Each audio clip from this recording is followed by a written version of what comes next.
hydration in like 2-3 days. I was so thirsty. Yeah. I went into BP Yeah. to get liquid, and I went to the water section, I can't remember the name of it, but I grabbed it, went outside, and started chugging. I barfed all over the sidewalk. Because it was all... I was not expecting, like, bubbles. Like, blah! But literally, my thought was like, how does water get rotten? Like, how does water go bad? Yeah. was my I was like, how does water go bad? And I was like, and then somebody's like, you're drinking sparkling water. And I was like, oops. Now I dig it. So which color can is your favorite? Which color can? Ooh, okay. So I the orange one, which is the mango. Ooh, the mango one. But I don't like. I don't love the mango. It's not a great. It's You fine. just like the can. I just like the can. The can's really cool because it's kind of a blood orange with like gold trim. You would be like that. Where you're I love that can. I don't really like it. Yeah. Just the orange can. I don't mind the taste. Yeah. So I just want to look at the can. So do you pick your Arizona iced tea based off the can too? I don't drink Arizona tea, but yeah. Because I do, 100%. And I'll be like, this can looks based cool. off how I mean that's marketing 101. How good is something? It's like your hats. So all of the designs are incredible. Are we live right now? Because I want to. Okay, because I wanted to do a quick plug. Like your hats look incredible. They do. I love like the blue. Looks like an old handkerchief that my dad used to have. Okay. Yeah. And I love that. Like I don't think I can pull it off by any means, but that looks incredible. Thank you. Would I pull it off? You're rocking the. You would look pretty with that one. Pretty. Yeah. I don't know it how goes I feel with about it. that. It goes with your eyes. Like you pull blue off well. You pull blue off. How you doing? Yeah, how you doing, girl? How you doing? So thank you everyone for tuning into the Bench Racing Podcast. I'm your host, Derek Crane. Tonight's episode is presented by Daybreak Church. Whoop whoop. Woo. Tonight we have Pastor Brit here and Scout Sprouticus. Scout Sprouticus? Yep, Scott Thanks, Sprouticus. Derek. Yep, and there you go. And hey, I just want to thank you so much, Scott, for getting this thing together because I used you to get to Pastor Brit. Yes.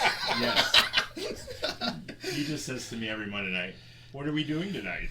Yeah. I usually do. I text like, "Hey, what's happening tonight? Is there anything crazy happening?" Here. Yes. So Pastor Britt and Scott is an elder at Daybreak Church, and they also have a podcast called The Back Row Believers. We're the Back Row Believers. That's the that song. Was so. Yeah, we had Jana and Melissa Harkey at church. They're part of a band called Violet Wilder, and they put together a really cool little jingle for us that we bust out from time to time. Yep. And I did a poor job of recreating it. Yeah, it was the monotone. It was halfway there. It was amateur, but like good enough, better than me. Better than me. So we got hats here. Huge thanks to our latest partner, Artrageous. I have to pause and think about it. It's not outrageous. It's Artrageous Apparel. Yep. So real quick, are they in Racine? Where are they? They're in this area. Okay. Yeah. Because I love one-off stuff, and I think your last post said that they do like per order, like what you want. Yeah, no minimums. No threads attached, just threads in your hat. Whoa! Is that theirs or is that yours? That's mine. You should be writing their logo, their mottos and stuff. That's I need to start writing. It isn't theirs is outrageous. Yeah, that's crazy. No, I did take the no minimums. Obviously, I'm not gonna overpromise. Wow! Did you just say that's outrageous? That's outrageous. Yes. Let the fun puns begin. So they hooked us up with these awesome hats. These are limited edition. I'm not even going to start left to right, but we'll go camo, and we got Blue Sunset, which is what Scott is rocking. I saw this. I woke up 2 a.m. Saturday, and I was scrolling before I went back to bed, and I saw it, and I sent you a message, hoping I'd wake you up to fulfill the order. But no, you responded later that day. Yeah, I don't even wake up to my alarm. And we got a same design but with white and black, so I call it the checkered sunset. We got the red sunset. We got the AZ, which is very popular. The classic Crane Racing, which is always the monotone black, white, gray, and then Prison Mike. That's what it's called. It's Prison Mike. That's amazing. That's great. I feel like I need it. Most people do, because I think I only have one more. This one and one more left. That's it. I'm taking it. So yeah, I mean Scott's here, so That's great. yeah. So try not to hold for anybody just because they're limited edition. So get yours while they last. That's awesome. Let's see here. We got Autumn. And these are $25 each. There you go. That. So get to the comments real quick. Autumn, what's up, dudes? We got Jeff Curcio. Jeff, my man. Yeah, second place Chile in the house. New look, yes, since we had the live show 2 weeks ago and had everything up, I cleaned up, and then I was like, let me try some new layout there. Dave Schutzen, what's up, fellas? Brian Nelson, did you get all that Liquid Death sponsorship? So here's the deal. I love Liquid Death. It is so refreshing, and I'm just going to keep bringing them on podcasts. I talk about them every time we're on our podcast. At some point, Liquid Death may send me a case. That's my aim. That's all I want. Nice. I did message them. Did you? Because I do enjoy. You actually probably could. But they said no. Really? Yeah. They still. It was a hot minute though. It was like a week. Give me and a I was sec. like, ooh, there's hope. There's hope. But this was before the podcast, right? This is before this. I would say like right when we were launching it, the first. Yeah. So like Well, let's revisit that. Yeah, we should. Let's revisit Liquid Death. Autumn Tilton here. I'm gonna need some chartreuse hats. Yes, for those that see the race car, our race car, that is not highlighter yellow, is chartreuse. I thought that said charcuterie hats. Charcuterie hats. I look up weird stuff, obviously, for the bandana hat. So I did look up like beer and meat hats and stuff to get prints, but yeah, haven't seen any. We got Gina, what's up? Thanks for coming to the track. Autumn, how is your eyesight? Dale Nixon, what's up? Back row believers. All right, so I feel like Butter. Yes, I do have to kind of go about this. Okay. Yes. So for those that don't remember, I used to do the podcast from my phone. And it was just supposed to be a 20-minute live about hey, this is how our weekend went. Mm-hmm. But it turned into people messaging me like, hey, I want to be in the shop when you do it. And I'm like, okay. So it just kind of snowballed. But during that phase where it was just me, it was a 20-minute live show, Ashley left to go do something. But she's like, hey, before you go live, make sure that you melt the butter for me. So when she came home, she could start dinner. Because I think it was something where she was baking, so the butter had to be soft. Yeah. So I'm in the middle of the live. Of course I do it. She comments, did I melt the butter? And I go, yes, I melted the butter. Then she deletes the comment. I love it. So when you rewatch it, it looks like You're just talking to butter. Yeah, I'm just like, I melted. Yeah. So the car was loose in turn 3. Yeah, I melted the butter, but then it got tight on the exit. It's just so bad. I was like, why didn't you just leave it there? But it is what it is. So, yes, and Scott Sprout's always the one with the emoji of, the butter. I always send the butter one because I was listening to that episode, and I thought it was amazing. Yes. So. Oh, man. So just some priority info. One is September 14th, Sleep in Heavenly Peace is going to have a bed build at Wilmot Raceway. Those are some of our favorite people. They're doing incredible stuff in the city. Yep, Brian Nelson is watching as well. He's in charge. Well, he's up there. He is. I think it's a co-president with Mike Prudhomme of the organization. Okay. Here in our branch here in Kenosha, Racine County. Yep. So that was fun because that just started off as a betting drive. With Crane Racing. So that's September 14th. Crane Racing is going to be hosting a betting drive. We have minor details that we still have to work out. We're hoping to do it before the fair. Okay. But the fair happened, so they're kind of, today's the first day without the fair, so they're kind of just trying to clean up and all that stuff. So more details to follow about discounts and stuff like that. So that's September 14th, and of course we will have the race car out there during the day for the bed build and all that stuff. Awesome. And this episode is going to be a little bit different because it's going to be a collab between the Bench Racing Podcast and the Back Row Believer Podcast. You could call it the Back Bench Podcast. The Back Bench? Back Bench. Okay. Sounds amazing. All right, so I'm sure you guys are not going to realize or not know this meaning, but to our racing listeners, they'll know. The Chili Bowl. The Chili Bowl? The Chili Bowl. Toughest race to win. Okay. It's in the second weekend of January. Okay. You get They're midget cars. Yes. I didn't come up with the name. I'm just saying the name.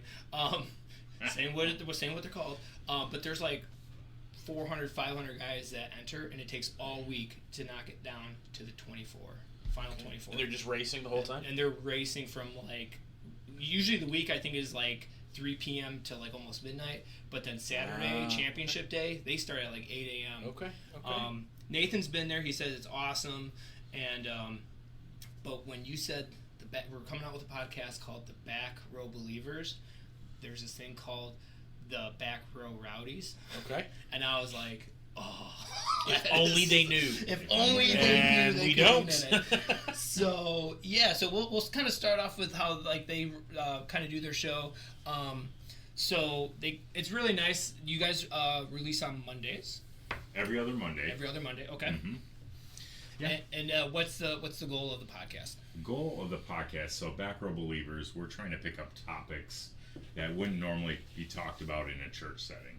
Mm-hmm. So those things that are important yet not discussed, we really try to pick those up. Nice. So we kind of put together a rough script, but we record live. It's always one take. Rarely edited, but we release it we drop it every Monday morning, every other Monday morning. Okay, nice. So yeah, and we try to banter our way through it. Nice. We don't always agree on everything, and that's what's fun about it. But it's around the edges, not the core stuff. Nice. I like that. Yeah. Around the edges. Yeah, nice. Yeah. So, have you guys had a favorite episode yet? I think the favorite of mine aligns with what people have found their favorite. It's the worship music.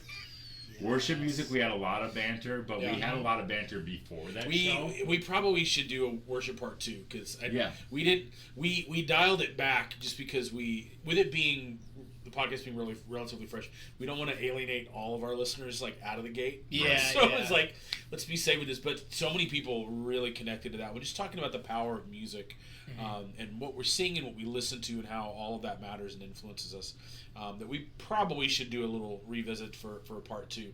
Mine is one that's yet to come out. We just recorded one the other day about politics that I am really, really excited to. We're trying to make friends or enemies through that podcast episode. Yeah, nice. Yeah. Do you have a date for that release yet? Is it coming this Monday? I think it's in 3 weeks. No, it's in 3 weeks. Okay. Okay. Yeah, thank you guys for not recording an episode to be on our episode tonight. No. We wouldn't miss it. Yes. And then one more thing, because he was saying something, and I was like, oh, ADHD.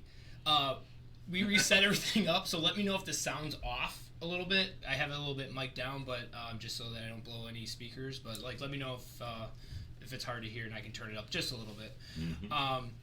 Cool. So Lily Nixon says, hi, guess what? I might start volunteering at Sleep in Heavenly Peace. Nice. Let's go. That's awesome. Let's go.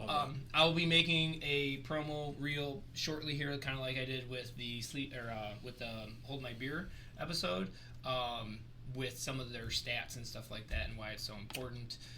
Brian Nelson, Melted Butter is the new race car track condition I want to see.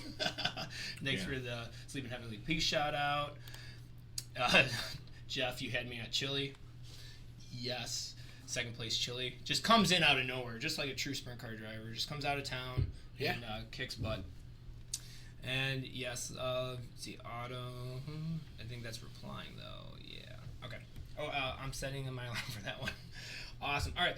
So, Scott, how do you normally start off your show? Yeah, well, we start off with just raw banter. But then we get into warming up the back row, where we have just some background information, something that's caught our attention, that's semi-related to the topic we talk about. Mm-hmm. So I prepared a few little things for tonight. Should we drive into that? Yeah, let me take a shot of it. That was so smooth. Is this a game show version of it where we get points for saying something like that? Maybe. And if so, how many points? I will say though, I do not have a game set up for you guys though. So there's not one. There's no game. Okay, that's fine. I mean, I can pull one out, but I don't. No, think we're okay. We're good. Points. All right. So the first one I have is sayings for racing fans. Ooh. So I googled different sayings for racing fans. My fanhood is really about your racing team. Oh, I'm somewhat of a novice in the racing realm. I know Brit's a big sports guy, right? Huge sports. Yes. Huge sports. Yay sports. Yay sports. Yeah, So- I think his favorite hockey team's the Green Bay Packers. Yep. So I have some quotes, and if you can, being the expert, can say who said it, and then maybe you have a little story that goes along with that quote from your experiences. So that's the first angle, warming up the back row. Okay. All right. So let's go. To finish first, you must first finish. Do you know who said that? I know it's a Formula One term, or at least that's where it's said. Okay. I just don't know who said it, but I will take a guess. Okay. Michael Schumacher. No. Juan. Fangio. Yes. Yeah. Yes. Oh yes. man, I did not think it was that. Now, long. my question for you is: were you ever worried that you might not finish because some reason, not just a crash or something, but was there ever a time on the track where you're like, "I'm gonna run out of gas"? Is that ridiculous to think, or? Yeah. So like with the sprint car stuff, you're supposed to, racing just in general, you try to keep your weight as low as possible. Right. Sprint cars is really hard to bolt on weight, so you use fuel a lot. So you try to time it, but the times that you put too much fuel in, you go flag to flag, and you're like, well, shoot, should have put less fuel in. You put less fuel in, and then you have all these yellows, and you're just like, man, I hope for it. But yeah, crashing, that's just every night in a sprint car. Yeah. Okay. Next quote: the crashes people remember, but drivers remember the near misses. Who said that? And then what's the story you have if you have one there? Who said I've that? actually Never heard that one? never heard that one. That's a good one. Mario? Andretti. Yes. Give me the first name, I got you. All right. So, do you have any near crashes that you like? What's the most recent one? I know we're only limited to an hour here. Yeah. No, I'll pull it up right now because I was actually working on it when you guys showed up. This was less than 48 hours ago. Wow. Ooh, okay, I'm So is that a camera that's on your car? Yep, and it's going to be out to everyone that I didn't show. I can't post pictures, but yeah, it's Bryce spinning out right in front of me and collecting the other two red cars on Saturday night. Okay. Yeah, I called that Jesus took the brakes. Nice. Pump it. Okay. All right, next one. You win some, you lose some, you wreck some. Who said it? Everybody. It became famous from Dale Earnhardt Senior. Senior, yeah. Correct. So, what's your most expensive crash when you totaled up the damage? Jeez. The one that we had this year wasn't that bad, but the Angel Park one from 2021, that one, I never flipped, but I hit the concrete wall, and that tore everything up. Oh, wow. Shocks, rear end, front end, chassis, body, all that stuff, yeah. Yeah, sad. Yeah. It brings So it took a while before you were racing. Yeah, it took me about 4 days. Okay. And I was driving someone else's car. Nice. Thank you, Tom Eller. Nice. All right. Nobody remembers the guy who finished second, but the guy who finished second. Who said it? Phew. Ayrton Senna. Bobby? Ooh, okay, wait, there's a few. Allison? No. Labonte. No. No, I don't. Ricky Unser. Bobby. Ricky Bobby. Bobby Unser. Bobby Unser. Yeah. Senior? Don't know. Didn't say. It didn't say. Okay. Didn't say. Okay. Last one is auto racing, bullfighting, and mountain climbing are the only real sports. All the others are games. Oh, I know this one. It starts with a queen. Queen? Elizabeth? No, it's a novelist. Oh, it's a novelist. Oh, Yeah, okay. yeah. Okay. Who? Ernest Hemingway. Ernest Hemingway. Okay. Yeah. So those are big quotes. Wow. All right. So the next thing for warming up the back row, I'm going to shout out to one of our sponsors, JCOW's Software Consulting. Ooh, nice. Okay. This is an AI-generated segment. Ooh. All right. AI. So artificial intelligence. So I was thinking, and I work with the guys at Jake House. Top 10 dumb questions you can ask someone who's in auto racing. Have you ever been asked a dumb question where you're like, all the time. More at car shows than at the racetrack. What's been the dumbest question you've ever been asked? You don't have to give the name of the person, but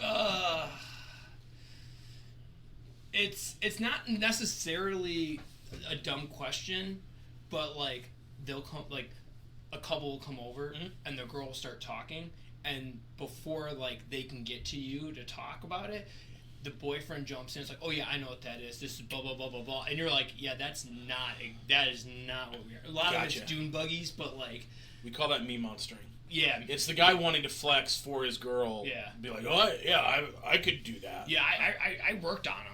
Oh. Yeah. And I like to call him out too, because hey, whose car did you work on? And they go like, oh, I don't remember the name. All right, top 10 dumb questions about auto racing. Number 1, what makes you laugh during a race? Near misses from my competitors. Are you laughing during the race? After the race? I caught my pen this time. I'm gonna put my pen down before I drop it. I told him I always drop my pen once in an episode. The last time I laughed, he might be watching, so I'm gonna call him out. Alan Hafford at Beaver Dam. Since the dawn of time in Wisconsin, on restarts we have the no-no cone, which is a cone that's placed at the start-finish line. You come single file. You have to be on the outside, the right side of the cone for the restart, and then once you pass that, you can pass the car in front of you or whatever. Since the dawn of man, basically, and at Beaver Dam, at the end of June, I'm behind him, and he looked like he was going to nail it because he forgot about it. So at the flag stand, instead of going this way, he's going this way, and I'm coming this way. It checked me up, and then under the red, I was laughing because I pulled up next to him. He was like, I'm sorry about that. I forgot about the cone. What would make you laugh? During a race? Or watching a race. Hitting a bird. Yeah. Hey, I think it would be something really obscure. I think hitting a bird. Like, while driving, like, you're going fast, and then, like, a bird swoops in and just, bam, feathers everywhere. And, like, or... Stacey and I love playing Mario Kart. Okay. Like, not a real racing game, but... No, but if you, like, how... Would everybody giggle if, while you're racing, you, like, threw a banana peel, like, out? Like, you'd be disqualified, but like would people go? Would it even matter? I mean, like I can't even play Mario Kart because I take racing so seriously. Like I'm like, that's not real racing. That's not how that works. That's not how that works. Right. But let me tell you a side story about banana peels. Tom Eller, you remember what happened March 16th, 2020? It's when everything shut down. Okay. Right. My birthday's March 15th. Oh, you got to party the day before. Right, so we're at K1, and they're like, at K1 in Buffalo Grove, it's my birthday, we're drinking, or not drinking, we're racing. Then they were like, hey, because I'm not really a bar kind of guy, but they're like, hey, yeah, the bar shut down because of COVID, this is the last night, and then everything's shutting down tomorrow. So everyone in my group were like, all right, we're going to go drinking tonight, because whatever happens, happens. So we go drink. And then we had a great idea to go back to K1 and race. Oh, it's dangerous. Yeah. It was more fun before. We were all loose and just like flexing in the wall when we hit the wall now. But Tom Eller, name drop, we have tear-offs because we bring our dirt helmets. Well, I was going down to shoot and I threw a tear-off. Just racing, I just threw a tear-off and it landed on the track. Well, we come in. They're yelling at us, me and Tom. They're like, blah, blah, blah, blah, blah. You guys can't do that. It's not safe. It's not safe. It's not safe. Well, we were embarrassed. So Tom Eller's son, TJ, was behind us, and he has a helmet, but he doesn't have any tear-offs. And we're like, it was him, because we still have ours. He must have thrown his off. You got his on. So we got him. Yeah, so that was our banana peel story. Shift the blame. Yep, shift the blame, yep. All right, next question. What is a quality or skill you envy in other drivers? Ooh. I don't know. That is the least weird question, I guess. Yeah. I would just say, like, no matter what you do, you come out smelling like roses. Yeah. Like, I could do everything right, try to pass the guy nice and like clean, and then this dude goes like halfway through the infield, hits the infield tire, bounces off of it, and passes like 4 cars. It's like, you suck. Doing it wrong, basically, right? You're not doing it wrong, but just like that's a lot of risk. Yeah. So yeah. Got it. Okay. When it works out for them, I am like, oh, you suck. Number 3, have you ever had a car-related dream? This is getting weird. AI thinks this is a weird question to ask a race driver. All the time. Yeah. All the time. Really? Yeah. Is it a good dream? Is it like a scary dream? What does that look like? It's just racing in general. Okay. And I would say it's like more of like a 50-50 of like past races and races I've never been in kind of thing. So it's not like just, Okay. Number 4, what's the weirdest thing you have seen someone do during a race? Have you seen something weird? I'm guessing either you can't really see when you're on the track. I mean, It's happening outside of the track, right? I mean, I do weird things sometimes. Like I'll throw the deuces out when I pass someone. Two. Yeah. No, not that one. Not that one. No. Two. Yeah. No. Just you thought it was a weird question to ask about throwing banana out. You're like, oh, I'm throwing poop out the window as I'm driving. I think, but I mean, the weirdest thing I think I've seen lately was a driver. They called red. He was mad at the officials. So under red, you're supposed to stop. But he took like a quarter of a lap, giving the officials the bird, and drove off the track under red. And I'm like, I feel like that's weird, but also a humorous one because I laughed. Yeah. Can I ask a question to my wife? So this is Stacy Windel asked this question, and I think most of you. I don't know if you ever answered this question before on your live before. Can you hear people cheering for you in the stands? No. Ever? No. The closest, unless the motor shut off, like we're sitting there, then you can kind of hear. But it's like. So why do we do it? To let the other fan base know. Everybody else getting yeah. We're with him. Yeah. We're with him. Forget the rest of you. Got it. The closest thing though is like under yellow. At Wilmot, the turn 1 speaker, I don't think is aimed right. Okay. So when we're going by, we can actually hear the announcer say like a word or 2 words as we're going by. But that's it. Okay. There you go, babe. They can't hear us, so that's fine. So still yell though. Yeah. I need the other fan bases to know. Okay. Can we take a little detour here? Yeah. So sometimes this is a funny thought I have when I'm watching a race. So you stop your engines, right? Mm-hmm. And then to start, you can't just go. You need someone else to give you a little boost. Mm-hmm. Push. Tell me about that, because when I see that, I think my car's better than that car. It just goes on its own, right? So tell me more. Well, you're why? Wrong. You're wrong. Okay, explain to me. So sprint cars are the most. They're like the American muscle cars from back like in the 60s. Okay. Anything you don't need, you get rid of. So because we don't have a starter, we don't have a clutch, we don't have a transmission, don't have batteries. I mean, the only battery we run is a Milwaukee tool battery, power tool for gauges and the rev limiter, but it doesn't. That's it. Yeah, that's it. So that's why we. So you're stripping it down, and then to get going fat. Anywhere, you need help. Yep. Okay. Yeah, just to get going. Sometimes if you hit someone just right and you stall it, just. Cool. Dale Nixon here. It's going to be a 3-hour podcast. Maybe he not. He thinks I'm going to be so long-winded. Yeah. It was a response to that. And Ashley here. I'll remember that, Dale. Ashley here. I think they hacked your podcast. Is Scott the new host? I'm just here smiling. Yep, just smile and wave, boy. Smile and wave. Stacy screaming our heads off just so that others in the stands know who we're there for. Yep. That's why. And you don't want to be outdone by Kyle. Like Kyle yells and screams and stuff like that. Mm-hmm. So I do also wear a t-shirt. Yes. But that's not loud. We need to be loud and proud, you know. All right. So we're going to transition real quickly. Yeah, perfect. We're going to transition here into kind of like how we do stuff. All right. Let's hear this. Racing podcast. I'm going to ask Pastor Brit here. Uh-oh. If you raced, okay, what number would you pick? Whoa. 14.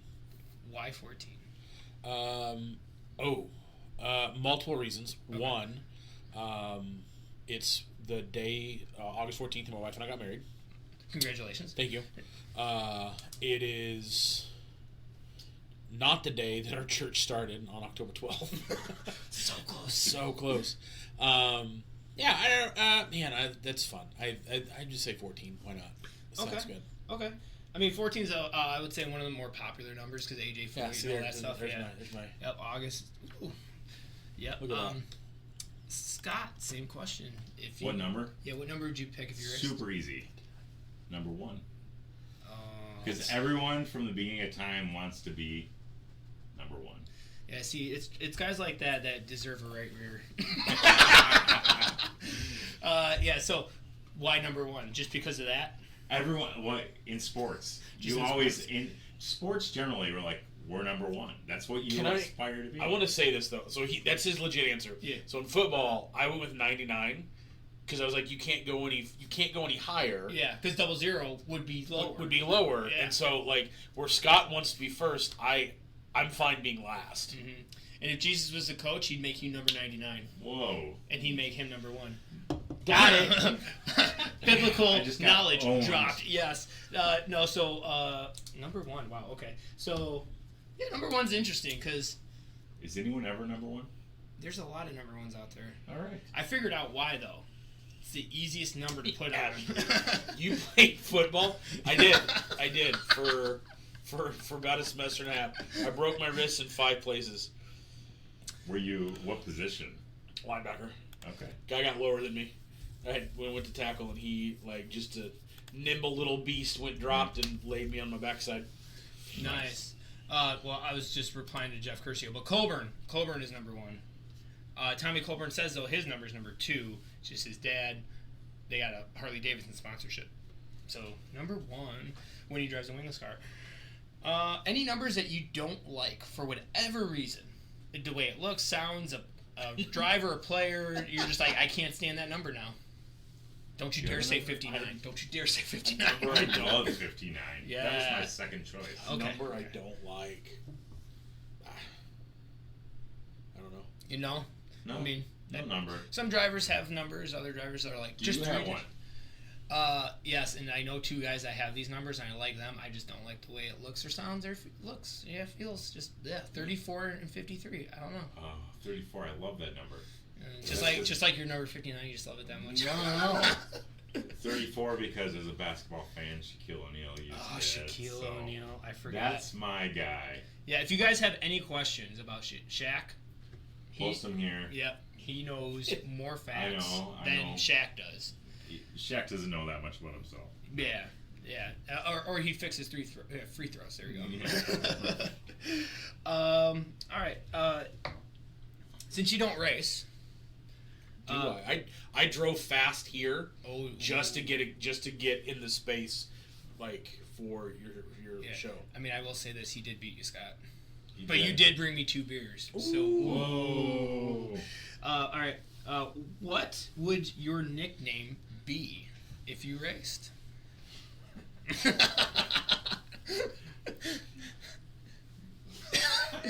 You put me on the spot. All right, I have to work through this one.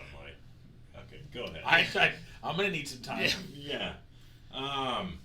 Actually, Stacy, what would my nickname be? Go ahead. Yeah, I got it. I'm gonna go first while Stacy's responding. So, the freight train. The freight train. Because I'm not a small mammal, and if once I get going, it's gonna be hard to stop.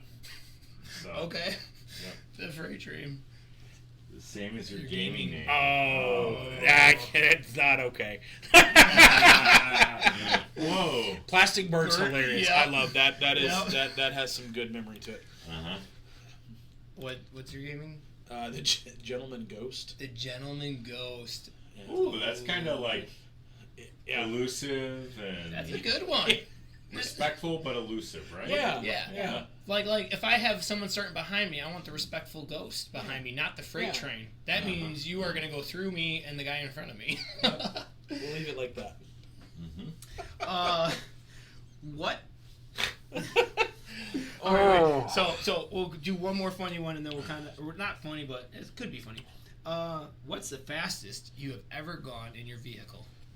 Oh, my boys aren't watching, so I can answer this. Go for it. About 110. 110. That's it. That's I'm it. kidding. That's that's it. Where to and why and. In Wapaka, Wisconsin, when I was youthful and dumb. Okay. Oh, that was you? That was me. Pastor Brit. I mean, hopefully not on the way here. You said you were driving fast. No, mine was around 130, 135. A buddy of mine in high school, he was an adult, but he was a car salesman at a Ford dealership. And somehow they got their hands on a Shelby Cobra, and he let me drive it down one of our. I grew up out in the country, so we had a straightaway. It was probably about 3 to 4 miles, just like open farm field. You could see like 3 to 4 miles, like until it started to go up, and yeah, like so it was safe on the safer side. Yeah, I mean, there was a moment after I did that, I realized like if a deer jumped out or a rabbit or a turtle, like I would die. Like it just, that car would have just flipped. And yeah, so I did that, and it was one of those where like you just feel everything moving past, and I was like, whew, okay, that's too much. Too much. And the red Solo cups are bourbon, and it's delish. Mine's not. Mine's just water. Oh yeah, yours. Mine's also water. Yeah. Scott, what kind of car was that when you drove 110? It was a Nissan pickup truck. That's okay. That's kind of impressive, though. Yeah. Have you ever had your? It was rattling. It was. Have you ever had? Is it limiter or restrictor? Limiter. Rev limiter, yeah. Have you ever had one of those kick in? Yeah. If you sit down and turn one, you'll hear them. Some of the guys, you'll hear them. So like gunfire. So when I was a senior in high school, I worked. So this is when Fast and Furious came out. Okay. The original. The original. Okay, So like early, like 2000, 2001. And friends of ours worked at I'm not a car guy by any means, but this was all we had to do out in the country. We worked for an oil refinery knob company, and like I was making $25 an hour. Like it was stupid money for a high school kid. Yeah. So we just put all of our money into our cars. Like I had friends that had like a Dodge Neon, totally tricked out. Everybody had their fun cars. I had a Chevy short bed that I had put like soft shocks on the back, so as it would drive, it'd flatten out, like lowered the front. Super souped up car, and I hit like I think I did like 105. Like I was trying to see how fast I could get it to go down that same strip. Okay. And like it hit 105. I was like, I had just a little further, and then it literally felt like the hand of God grabbed the back of the tailgate, and it just stopped, and like everything went off. And I was like, what did I break my car? And then I realized like, oh no, like the limiter like kicked in and it just shut. You shut everything down. I was like, that's terrifying. Like, wow, that's crazy. Yeah, in the car it just kind of like bop bop bop bop bop. It's very rhythmic. Okay. Yeah. As a drummer, it helps, you know. But at the same time, I want to go faster. All right, Scott, what do you do outside of work? Oh. Or sorry. What do you do for work? Let's just start with that. For work. Yeah. For work. I'm in software engineering. Woo! So I've been in that field for almost 30 years, I think. Jeez. So I'm old. You don't look that old. That was back. You're a liar. That's back when they used to put it on a floppy disk. Oh wow! Not that old. I don't know. Maybe No. It was laptops already. All right. Yeah. So I've been software engineering, and I coded for many years. I still keep up with coding, but I also manage now. Okay, So, coding. Yeah. That's kind of hard Geeky, stuff. Yeah, it's hard nerdy. stuff. Yeah. So when I went to school for graphic design, I had to take a class in coding. I just had to pass it, and then that was it. But like, I was like, this is, no. Yeah. Mad respect. Oh, nice. Yeah. Thanks. Pastor Britt, what do you do for work? Yeah, I'm a pastor. I lead Daybreak Church in Kenosha. So I meet with people, talk about Jesus, help people sort through their soul, their life, seeing how Jesus is better in and through all things. And so I do that, and then also work for the betterment of our downtown to flourish. So do a lot of stuff with different businesses, the community, city leadership. Nice. Trying to make the city better than when I got here. Yes, and that should be everybody's motto, just in life. Make it better than when you were born. Man, that bourbon's kicking in pretty good. Hunter brought this stuff over. It's some like vodka juice and vodka fruit juice or whatever. And I told him, I'm like, dude, you cannot bring this to the track. Like, I was feeling pretty good just in the garage. Yeah, this bourbon's doing the same thing. All right, so Scott, what do you do outside of work just for fun? Just for fun. Yeah. Besides going to the racetrack. Yeah. Just for fun. Sports. I like watching sports. I do a podcast. I don't know if you've heard about it. Mm-hmm. With who? Yeah. Whoa. No shot. Yeah. So, I mean, I have 2 teenage boys. One's going off to college. Doing things with them fills a lot of that extra time. Yeah, I picked up pickleball more this summer. Pickleball? Yeah. It's a respectable sport. You might have been working in IT for 30 years. Yeah, whoa. Wow. I feel judged. Wow. Maybe this is my first and last visit. Hey, the last 30 minutes is always the best 30 minutes of the show. Everything's kicking in. Pastor Brit, what do you do outside of pastoring in the city? That's a good question. I've seen you feed ducks at the park. I just go that meme of the guy walking really sad and like sitting at the swing set and like I just walk around and sit. What do? I love to hang. I love to drink coffee. I love trying coffee shops, reading. A lot of my days right now are spent in our backyard. Just enjoying. We built a beautiful back patio. Very nice. And hanging out there with my dog. And my wife built a little garden, a little bucket garden, and we've been having a blast with. Well, our peppers are growing really, really well. Everything else has been an absolute disaster. But so just watching that. You have more peppers than you need. I mean, we're devouring them. Like, they're really good. So you don't have more than you need. Not more than we need. It's just our tomatoes. That's totally a mooching question. Would you like? I'll bring you a pepper. I'll bring you a pepper. Peppers. I'll bring you a singular little pepper. Yeah. I can't wait. There is someone at the track, and I don't remember who it was, but they said, I will bring you something from my garden, and I forgot who that was, and I forgot what it was. So if you're watching this, bring him his thing. Bring something Bring him his produce. Yes. Bring him his produce. Yes, as long as it's not tomatoes, we're okay. You like tomatoes? No, or mushrooms. What? I'm not a tomatoes or we're the same. You know what? I will say this.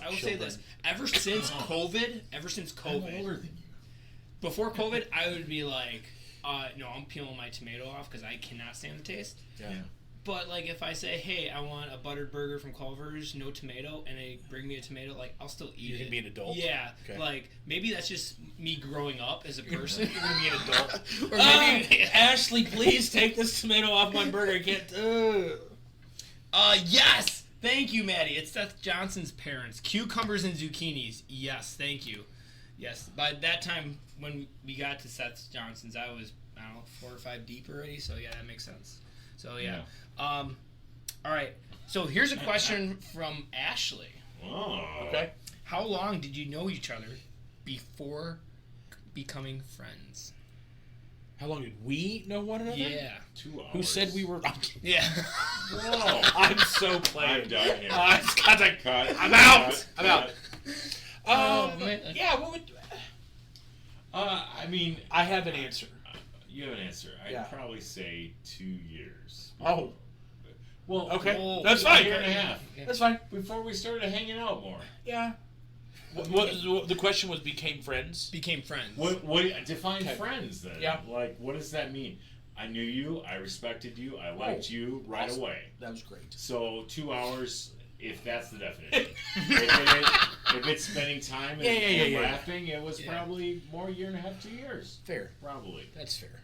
So it's somewhere in between those two numbers. That's 2 fair. hours and 2 years. I would 2 hours. Hey, I feel like this should be at men's Bible study. Whoa. I can concede. Concede to that. There's a plug there. Wednesday night, 6:30. Wednesday night, 6:30. 6:30 to 8. Yep. Really chill, nice, fun. You don't have to talk if you don't want to. Just hang out in your group. Don't have to talk if you don't want to. Yeah. Don't give some people permission for that. If you go to Daybreak Church, you better talk. But if you're a guest, When was the... Oh, ask that one. That's the one. If you're That's the one. hesitating, That's the one. That's the question we need. I guess friends is like, what is... Because you said define friends. Yeah. So, like, if, like, 100% is to my heart, okay, I would say, like, 20-30% is where I would call you a friend. Anything under 30, I would be like, you're an acquaintance. And then a best You're friend... saying access to your heart? Like not the but like emotions. Like you tell them emotions. stuff. You tell them stuff that you never tell anybody else. Type thing. So like, you're saying 30% is your dividing line. Well, I'm more of a 35% guy. Okay. So what's your best friend rate then? My best friend. Best friend rate. Yeah. See, yeah. okay, Where's your best friend percentage then? Best friend percent. Well, my wife. Well, yeah, you married your wife. Yeah, and that's a my best freebie. friend. Megan's So not even not watching everyone this. I know is you're married busy. to their best friend. Correct. Yeah. Not Very everyone is, and they would even say that. I am too. We Oh yeah. I We am are. married to my best friend. Yeah. She knows there's not a thing that I would keep secret from her. I don't have resistance to talk to her about anything. Yeah. Me too. Me too. But for a guy sticking For on another, topic. so okay, Yeah, sticking on topic. Yeah, sticking on topic with guys Thank in you. the Bible study. See, yeah, Ashley, he's the host. Ashley. Yeah. And I did melt the butter. So I would say best friend would probably be more like, I don't know, to me 85%, like, because there's still stuff I would only tell Ashley. Yeah. Versus everybody else, no matter what. That's fair. That's fair. But also I do think because of racing, I do have more a guard around my heart, because just being vulnerable and telling information to other drivers, because like for instance Ryan Marshall retired because of a crash from the night that Daybreak Church was there, the car that flipped. Unfortunately he had so many head injuries he had to stop. I was going to bring up Ryan Marshall. Yeah. So he's the only other racer that I know. Mm-hmm. I met him while bowling, and I was wearing some of your merch a couple years ago. Do you know remember that story? Yes, I remember it. So I was out bowling with my family, and I was wearing one of your hats, and he came up to me and he's I like, did. And punched him. and he's literally like, Take that off! Yeah. He's like, take your hat off. I'm autographing it, and I want you to rub it in Derek's face. That I signed your hat, and Derek didn't. True story. And anyways, it was kind of... It was karma. That's what it was. It was. Because a driver gave me his shirt, and then I went to his biggest rival, and I had that driver sign his shirt. So it was karma. What would the equivalent of that be for like a pastor? Ooh, yeah. What would that be? Oh, I can tell you what it would be. Ashley texting you about KCC or whatever. It'd be someone saying like, "I really enjoyed this sermon," and then sending you a link to a different church's sermon. Yeah. There's something like that. Yeah, there's things that would get under the skin for sure. Yeah, like okay, so we're gonna bring Pastor Brit into this a little bit more. Is there anything that, I mean, not naming names, but like, is there anything that someone comes to you and you're just like, that doesn't help me, or it just gets under my skin? Whether that's a youth group or small group or just something like an idea that they have. Ideas? Yeah, like I can imagine you have ideas. Man, there's so many different directions I could take with that. You preached too long this week. He's not preached that long. No, I wasn't saying this. Oh, yeah. Especially this week. If someone gives you a comment like that, do you like it? Do I like when they say you that? like it? I don't. I preach too long. So and you ask your question for like I want to dial in. So your question was: is there something that somebody says that just really gets under your skin about either Daybreak or the city or like we'll open it up to there. Oh man.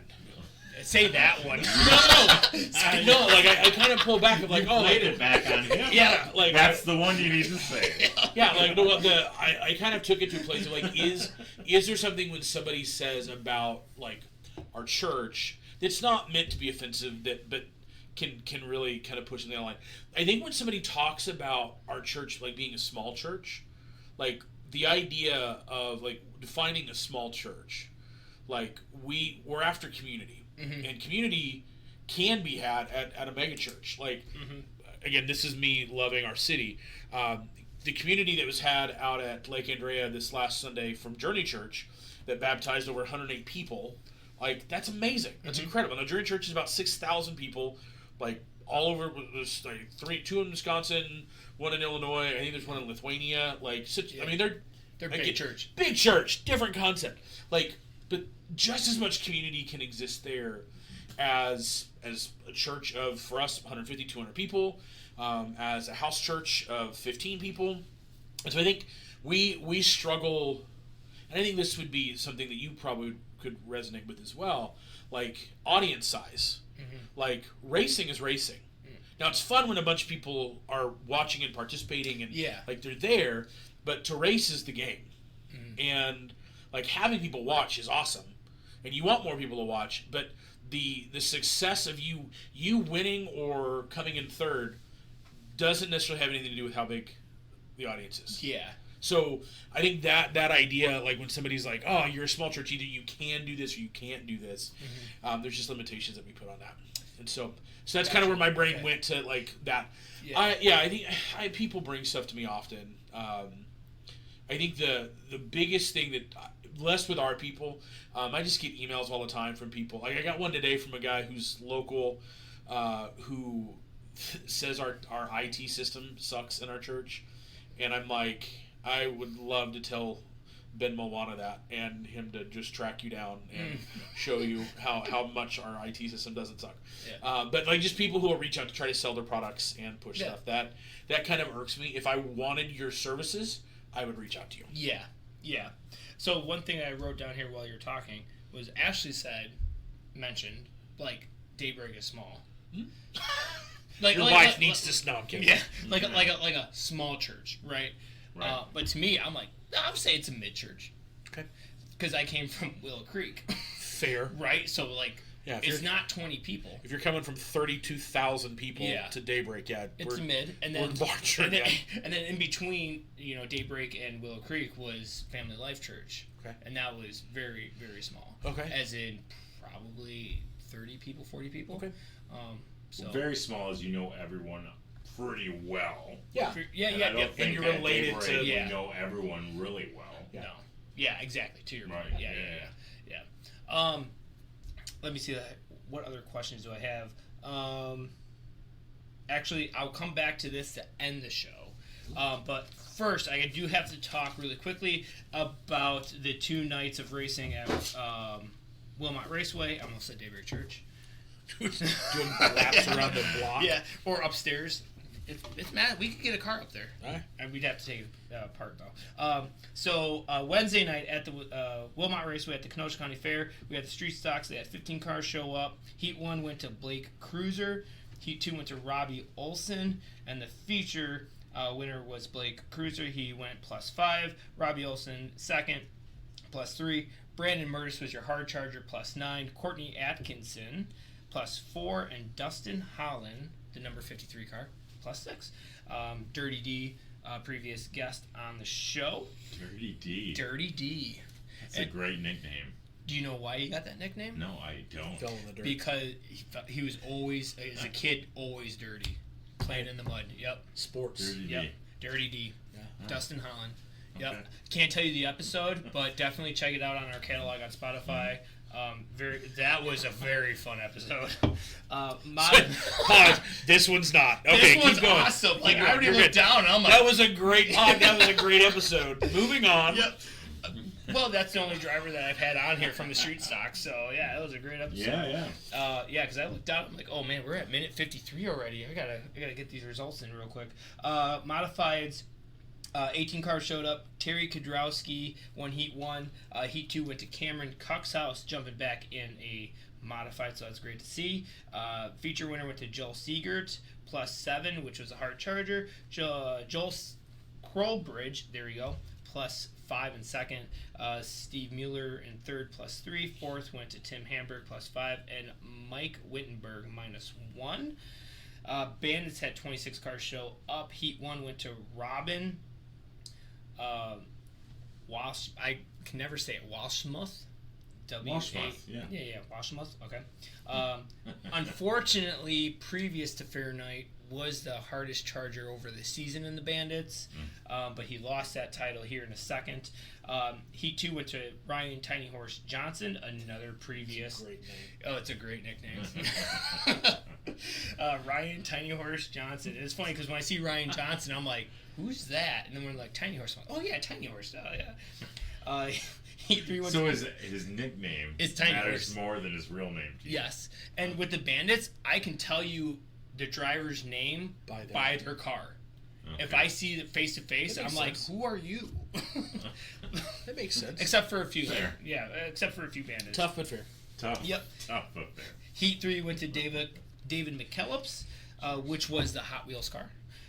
Feature winner Wednesday night was Ryan Johnson +7, David McKellips in second +7, Devin Dixon +9, Ryan Andrews +21, which was your hard charger, which means Ryan Andrews is your new top dog in the season for Bandits for passing the most cars, and Brad Becker +6 in fifth. And then Saturday, which was all open wheel. Oh wait, sorry. Flip over the page. Let me flip the page because I was like, can't forget these guys. The Wing 604 new class to Wilmot Raceway had 17 cars show up. Fast time went to CJ Malik. Heat 1 went to Tommy Sexton. Heat 2 went to Dan Wade. Let's go D Money. When it crashed, he was one of the other guys that let me jump in his car. So, nice. Yeah, very nice guy.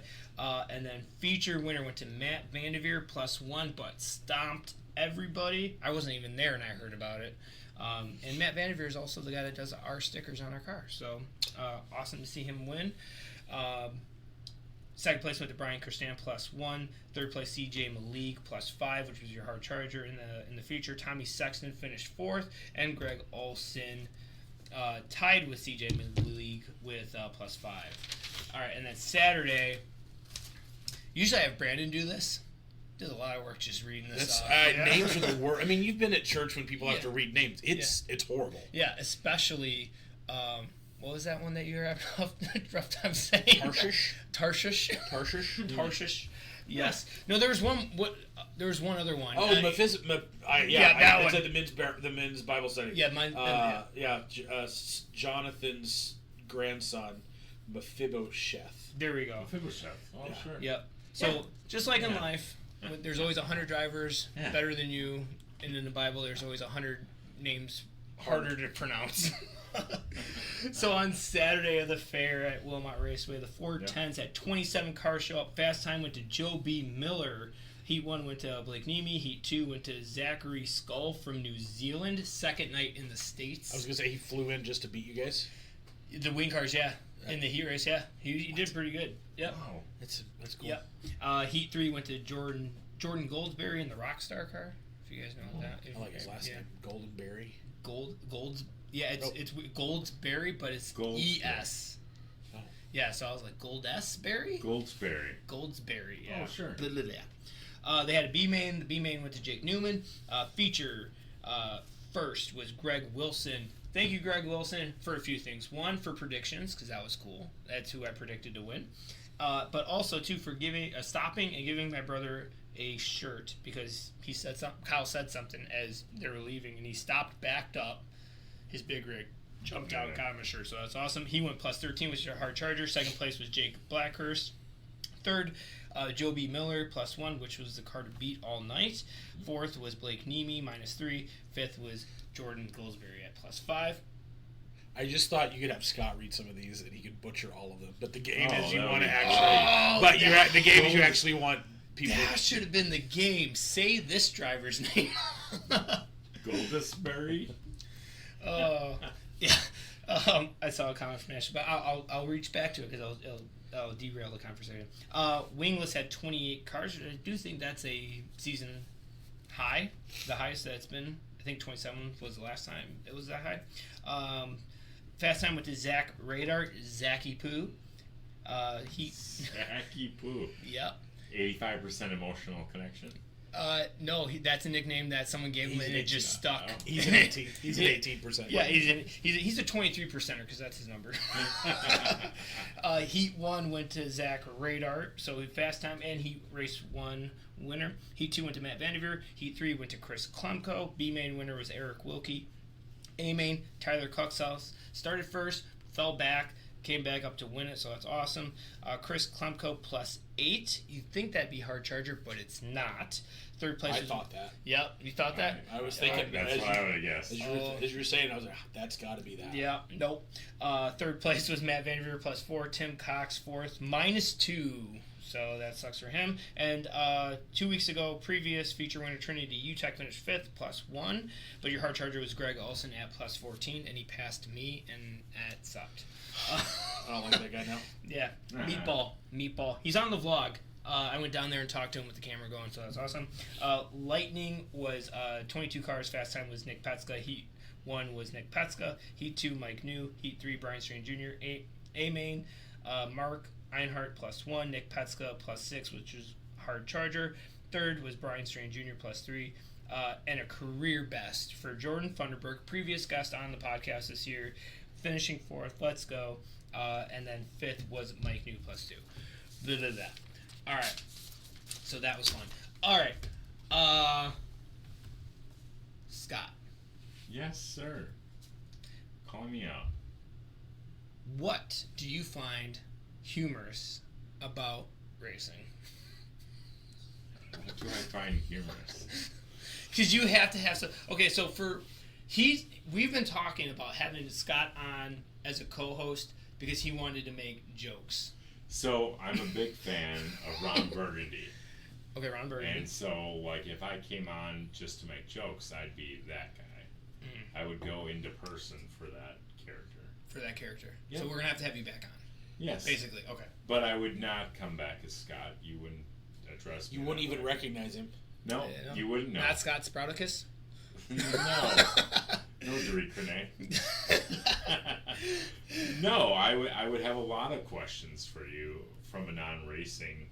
Okay. I am a racing fan in terms of supporting you. Okay. So I want to clarify that. Yeah. But as not racing knowledgeable, so I couldn't educate someone else about racing. Okay. So I would have a lot of questions like, why only left turns? Why not right turns? Why can't you do 90-degree turns instead of like 180? Yeah. Because it's more fun doing 180 than 90s. And then what does it say about you as a person that you feel you have to be faster than everyone else? Let's do some deep soul searching here. Okay. Well, like for one, is that a character issue? Okay. I mean, it's getting heated in the 59th minute here. Yeah. No. The best minute because it's 59. I would say that you have to prove yourself as long as you're not a swimmer, because we're all the fastest swimmers. Okay. Because we all beat. That's whoa. I see what you did there. We've all won there. Explain that to the kids at home. Yeah. Nope. I do know that we have some kids under 14 watching. So, yeah. So we're all swimmers. We all know we're They've swimmers. all passed the test when they went with their parents to the beach. Yeah. We've all passed that test. Yeah. Exactly. Mm-hmm. Pastor Britt, what do you find so humorous? Well, not so humorous, but what do you find humorous about racing? I find humorous about racing. Yeah. I'll tell you what I find infuriating. I know it's not the question. It's the opposite. It's not your question. It's not your question. No. You know what? Answer a better that. question. Yeah, answer that. What I find humorous? Yeah. No. Infuriating. Like, let the race go. Like, unless there's like the flip. Like, I get the flip. Okay. Like, one of y'all like drives over the thing. Like, you're out. I feel like if you're, this would be my thing. And again, I don't understand the rules. But like in the last 2 or 3 laps, I don't think, short of somebody catching on fire or like flipping and like just being a total car pileup, let it go. Yeah. Like, let it go. Kind of the sucks for you philosophy. Yeah, because it's like, sorry, like we are in it. This is like, we are going. Why? Because here's the deal. The you are a vehicle, like, it's all about momentum. Mm-hmm. And you're stopping it. Like, you are stopping the momentum. Like, there's a difference between football you have a minute and a half left, and it can be 12 to 14 minutes of gameplay. Yeah. Like, with racing, it is the worst when it's like, and, okay, no, we're stopping again. And, okay, we're stopping again. It's like, finish that's like a lap. soccer, though. Yes. Soccer has all Oh, and it makes me want to... Injury time. Makes me want to murder The somebody. game's over. Oh, wait, we got another 10 minutes of injury time. Oh my goodness. So yeah, that would there's not a lot of humor. The humorous thing would be as a child walks through the little no walk zone during the race when they say please don't do this, and like some dirt like clips them and they like fall over. Like that's funny to me. That's funny to you. I mean, that's funny to me. Only children, not women or older, not older people. Not older people. Well, your rant actually said roasted. Autumn, I'm dying over here. Ashley, I signed the petition for that. See? Yes. All right. Yes. I don't know what I'm talking about, but As a racing spouse, she wants it over. let's finish. Oh, Yes. yeah. It annoys me when we can't finish before 11. There's no reason for that. We should be finishing at 10. And the then what latest. happens if you didn't put enough fuel in, and it's just wasting away? Well, then that's when I go on the podcast. But no. Okay, so since he had a different direction with that, Scott, what do you find infuriating about racing? Infuriating, huh? I don't know that I get that angry. Not a better beer selection. Beer selection. Ooh. No. I think I don't have anything. You don't have anything? Okay. You know what? Why don't they ask the last guy how his went? Like why? Like what could you have done better today? Kind of like a Kill Tony vibe. Kind of like a Kill Tony vibe. You're gonna put the top guy on, and he's gonna be like, everything went well for me today. Yeah. And guess what? Every week it's gonna be the same answer. It went well for me. Why don't you put the other guy and say, what could I have done? That actually is more entertaining. Yeah, you put the guy who won. Man, what do you think? I won. You put the guy who got destroyed. Yeah. Why do you think you're such a loser today? It's kind of like an intervention. Yeah. Is this what you very wanted? large group? Was it worth you coming out tonight? Yeah. Like you came in last place. Like was it worth? How do you think your mom feels about this? That you're last. Oh, realizing all your fans have my mind is going in 10 different directions with but it. Would that not be more entertaining than hearing from the winner? Yeah, if you had something to just destroy them. Okay. Like I want you to hear in the audience how. This is the first time I'm going to use the pen. Yeah, I wouldn't. I'm going to write this down. I wouldn't do last place. Okay. I would do the first guy that did not transfer out of the B main. Dude, you were one spot out. Yeah. Why didn't you try? At what point did you realize that you came up just a little short? Because I get what you're saying. That would be kind of fun. Not funny, but fun to hear someone else's interest. Because I did talk to the guy in the Wingless. I don't feel like it infuriates me. I think it more would infuriate that person to have to deal with that publicly. Immediately after the race, they're probably mad, right? That'd be amazing. Are you mad if you get second? It would be thinking about the little things. Okay. Two there. If you're leading and you finish second, right? There's a lot to say. Right. But if you start 22nd and you you finish second, happy. You're gonna have a better interview than the winner. It's like the girl who won the night that we were all there. You were 7th or 6th. 6th, and she was 7th or 8th. Or no, sorry.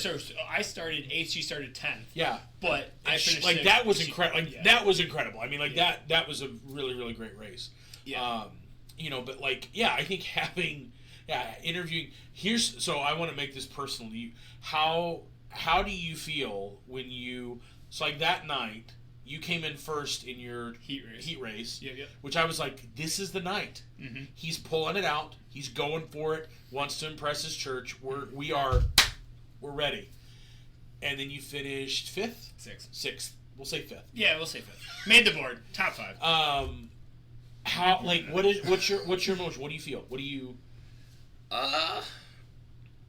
It's so to me. Yeah, you're the one I'm asking. Yeah. So to me, how do I feel? How do I feel? How do you feel that Scott feels? Yeah, how do I feel? How do you feel? So honestly, I don't know who's there.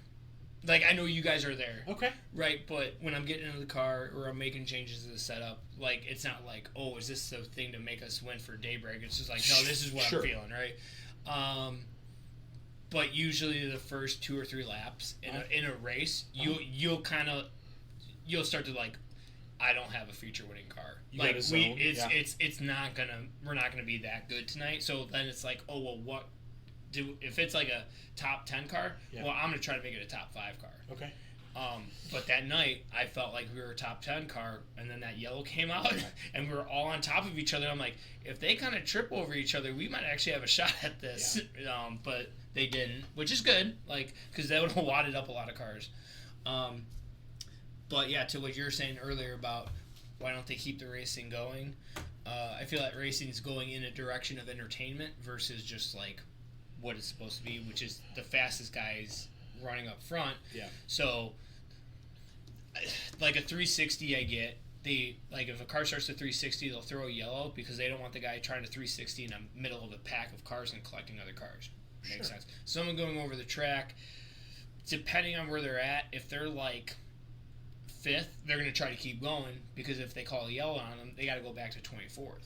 But if a guy's that's in the back, like 22nd, 23rd, he's like, oh, well, I can pull it out of gear, cause a yellow, and I'll get right on someone and maybe pass a few cars. Yeah, I know they should pull that guy out and beat him. There is a double yellow. There's a double yellow rule, which is if you cause a spin by yourself, unassisted, you're out. So I would be out, probably. So let's just say, So let's just say I spin out my first time, but the second someone drills me and spins me out, well, I still get the race because it wasn't my fault. But if I spin out unassisted 2 times, then yeah. Fair. How does it make you feel when someone starting behind you ends up winning? That's from Ashley. Good for them. But is that like trying to understand trying to understand this, like your way of thinking is gonna be different than everybody else's. Like, are you like, do you ever beat yourself up? Are you ever, man, I should have done this? Or are you like, hey, I did my best, on to the next one? Like, where do you fall? Like, is it something that you get worked up, you're sad, you're upset, you're frustrated, angry, or you're just like, man, great race, I got to drive today? And how long is your memory of that? Whatever your answer is. Ooh. I feel like a lot of it's within the first 12 hours of like, I should have done that, or I should have done that. But as I've grown, and especially at Daybreak, and grown in faith and stuff like that, it's just like, I'm just very blessed to race. Okay. And then you think about all the people in the stands that would give up, as my dad would say, they would give up their left nut to drive a sprint car. And I wouldn't. I'm not one of those people. Not one of those people? Okay. So the other people. Right? So, like, you know, I guess it's just me maturing as an adult, too, of, like, as a kid, I'd be like, I should have won. Gotcha. But now I'm like, hey, like, I'm just very blessed to race. And that's cool. Blessed to have a podcast we have people tuning in for. And just all the little things that, you know, it's just like, I mean, could we have better equipment? Race car podcasting, of course, but like at the same time, like, I'm just happy that we're here. You're having fun, man. Yeah, having a good time. Yeah, that's what it's about. Yeah. Well, we're an hour 12. So we'll just kind of soft wrap it up. Do you have anything? You said you had a biblical thing. I did. Let's end with that, and then we'll go into who we got to thank. So this verse comes out of Corinthians. All right. Corinthians, just the background there. Paul was writing to the people in Corinth, and that was a place that was known for racing. So I don't know if you know the history there. There's the Olympic Games, which we are well aware of. Yeah. But there were the Isthmus Games that happened in the Corinth region, and so the people in that area would have been big on racing. So if you're not into the Bible yet, I encourage you to get into it. There's a racing element there in Corinthians. First or second? 1 Corinthians 9. 9, okay. 24 through 27. Let me read it to you. All right. Don't you know that the runners in a stadium all race, but only one receives the prize? Run in such a way to win the prize. Now everyone who competes exercises self-control in everything. They do it to receive a perishable crown, but we an imperishable crown. So I do not run like one who runs aimlessly, or box like one beating the air. Instead, I discipline my body and bring it under strict control, so that after preaching to others, I myself will not be disqualified. Interesting. What's your take on that, guy? What's my take on that? Yeah, give us some thoughts. Yeah. I think we all have a race set before us, believers or non-believers. Like you are made on purpose for a purpose, and like ultimately, and again, we're talking about winning and losing. I want to just dial this into the purpose that you have as as a race car driver, as a single mom, as a single father, as a IT guy. Like we as a pastor, like we all have this race set before us, and some of the stuff there, like to compete as though we want to win. And I would say winning is for the glory of God and the good of others. That I want to make sure my life lived brings God the most glory in the way that I treat my wife, treat people, treat my neighbors, treat my city. But then also like good to others, that my life is meant to be a blessing to other people. And so I think having that lens of running a race in such a way that victory means other people are blessed, God receives glory in that, and then I do it I do it in such a way that it's filled with integrity, that I'm not using it to step on somebody else. I'm not using not spinning somebody else out so that I can get a better place ahead. And just trusting the Lord and walking those things out. Yeah. What I take away from that is kind of like how I can't drive dirty. Okay. Like, it's really hard for me to put someone between a rock and a hard spot in a sprint car, just because I know how dangerous it is. And we're all buddies, and we all know that we all have families. Obviously we all have mom and dads, but a lot of them have sons, daughters, wives, and it's just like, I mean, at the end of the day, we're club racing. Like, we're just a Saturday night show. Like, we're not racing to pay our mortgages. We're just racing to have fun. So, like, to me, I'm like, I can't put someone in a bad situation because of that.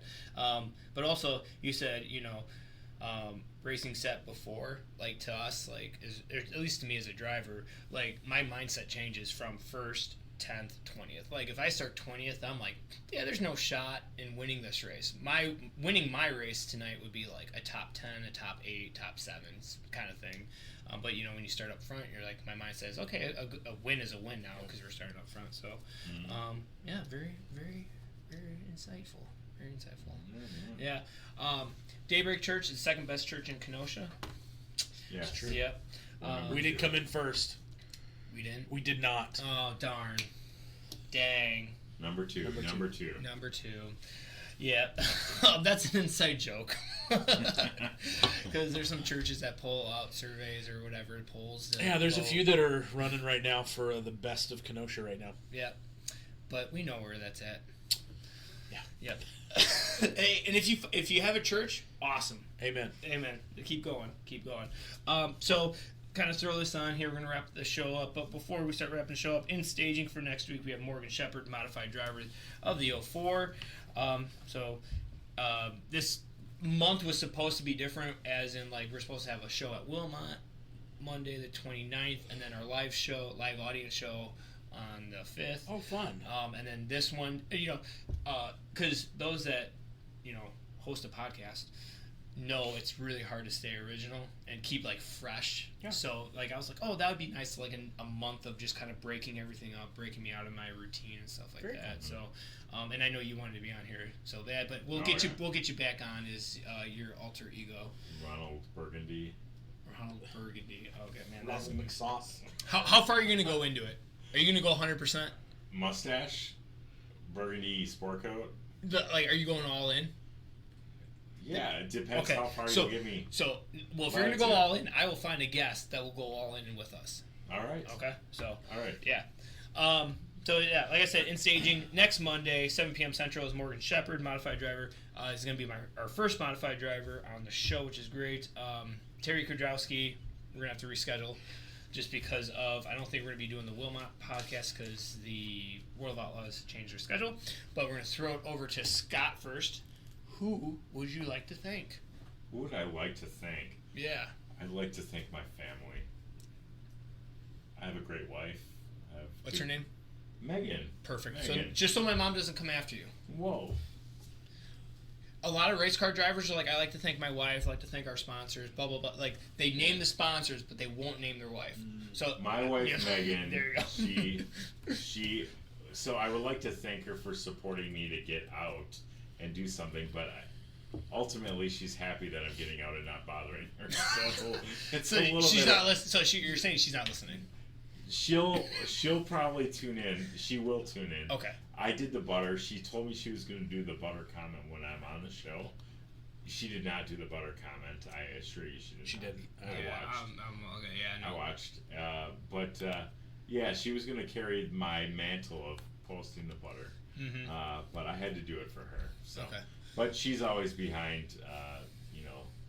Not behind. She's busy. Yeah. She's encouraging me to get out and do stuff. Nice. Awesome. Stuff. Fun stuff. Yeah.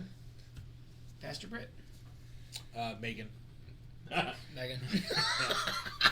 I think Megan. We're letting Scott get out. We're letting Scott get out. Yeah, I appreciate that. Yep. Yeah. I appreciate you. For real. I do. I want to just brag on you for a minute. Like your integrity that you have at the Raceway, the way you use your racing as a ministry, and I think the way that you welcome in members of our church, the way that you've connected other people, and like to race, and then to be at church on Sunday morning, I think is huge. Like you clearly you're tired. Can I comment on that? You've had not yet. Not yet. You talked about interrupting. You talked about your interrupting. I'm going to comment after that. Okay. But yeah, I think just it encourages my soul and my faith. Like not just as your pastor, but like my faith to see you serve the way that you to do the thing that you do your hobby, and then to still be at church on Sunday with Ashley, serving, worshiping, participating, engaging like that. There are some who don't, and that just I see that and it blesses my heart and it encourages my faith. Yes. Floor is yours now. This is a 30-second comment. Okay. Yesterday morning you were at church, but yet you were out on the track till you didn't get home till 3 a.m. I believe it was, and you were still there. That's a dedication that easily many of us would make excuses. Yeah, running the race to win. Yes, like that's it. Like that is the image there. Yep. That you're running your race of faith, and that exemplifies that. So this is not a knock on your racing. It's about you. That's more. I respect that more than the race. Yeah. That you show up, that you're dedicated, that you do it. Well, thank you. Oh, you're making me all red and stuff. Well, I will say this. Like, yes, I even left without Ashley. Because I kissed her at 9:30. Oh, there it is. Megan posted the butter. Oh, and then we got DC. What up, David Crane? Thank you for tuning in. This show has been this show has been fun. Like I said, like the other show was fun. Like this show has been so fun because I forgot about comments. What up, DC? And Megan, thank you for tuning in. Like I woke up and kissed Ashley and I was like, "Are you going to church?" She's like, "Maybe." I'm like, "Well, it's 9:30." Yeah. So like, we got an 18-minute drive ahead. Yeah, like I'm leaving, and she did the hush. I'm like, yeah, she's not coming. So she jumped in my truck and left, and then but she came.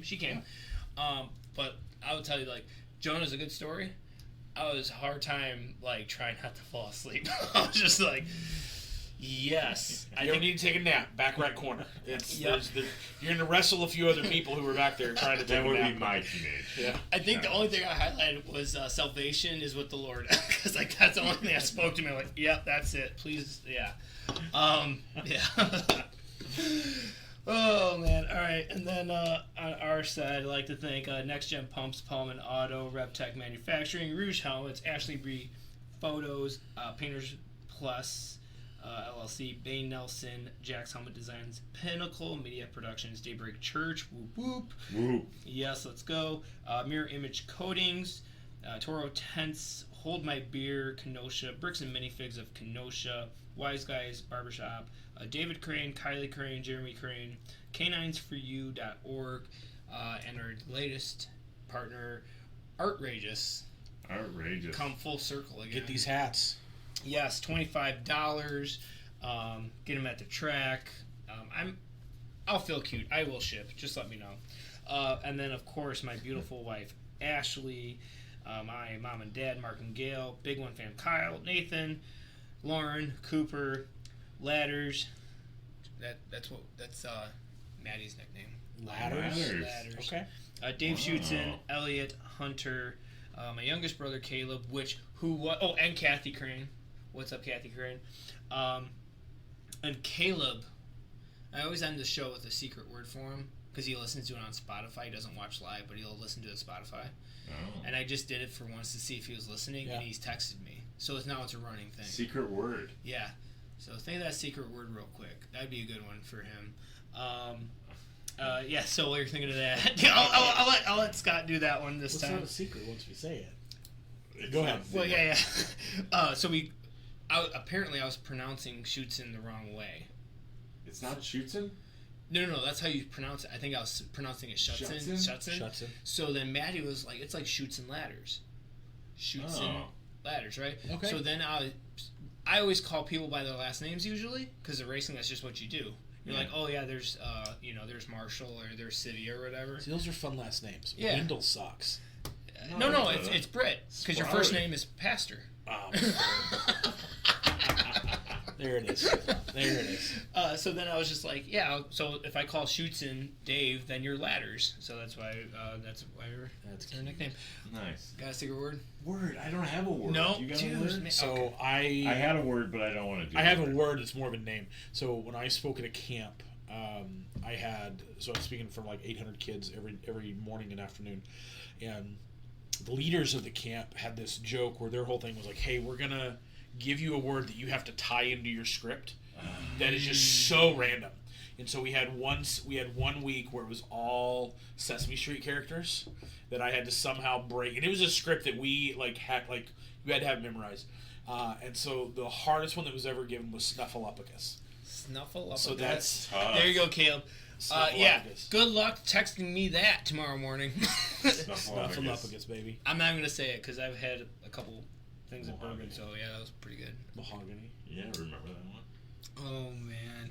Well, thank you so much, guys, for coming. It's been great. Yeah, it's been great. Yeah, that's for you. Oh, yep. There you go. 85%. 85%. Yeah, that's my new nickname. 85%. Like I said, next week we'll be with Morgan Shepherd here 7 p.m. Central. Thank you guys so much for tuning in. Thank you for listening on Spotify, and we will see you at a track real soon. Peace out, Girl Scout.